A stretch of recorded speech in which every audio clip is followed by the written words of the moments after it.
Xiyonat. Xiyonat bu juda ham og'ir, juda ham ko'pchilik buni jazo, juda ham ko'pchilik buni mukofot qilib o'ziga qabul qiladi. Xiyonat juda ham ko'pchilikni sindiradi, yiqitadi, uxlatadi, kasal qiladi va hokazo hokazo. Lekin voydod, nima uchun menga xiyonat qilishdi? Men begona ayolga qaramagandim, begona erkakka qaramagandim degan gapni yig'ishtiring. Siz bir joyda xato qilgansizki, siz bu xiyonatni ko'ryapsiz. O'tmishingizga nazar soling. O'tmishingizga yaxshilab nazar soling. Siz hech kimga hech qanday yomonlik qilmaganmisiz? Hech kimga xiyonat qilmaganmisiz? Hozir men faqat erkak bilan ayolning o'rtasida xiyonatni gapirmayapman.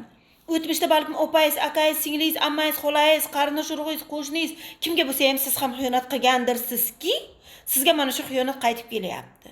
Siz undan ko'ra o'sha o'tmishga nazar soling-da, o'tmishga qayting-da, mana ongingiz bilan yaxshilab hisob-kitob qilib chiqishga harakat qiling. Men qayerga xato qildim va qayerga men xiyonat qilgandim? Shu xiyonatim uchun men hozir javob beryapman deb hamma narsani hisob-kitob qilib analiz qiling-da va o'shani ildiziga tushing. To'ki siz bu narsani ildiziga tushmasangiz, siz har tarafdan xiyonat ko'raverasiz.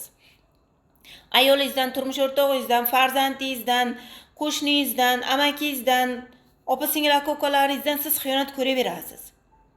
Yaxshilab hisob-kitob qilib chiqib, o'sha o'tmishdagi qilg'inliklarni hammasiga tavba qilib, hamma narsani tan olganingizda hayotingiz o'z yo'liga tushadi.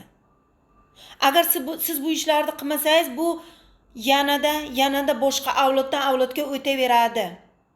Shuning uchun voydod deb baqir-chaqirda bas qiling-da, ozgina bo'lsa ham o'zingizni, ongingizni, aqlingizni ishga soling. Faqat bir narsani yodingizdan chiqarmang.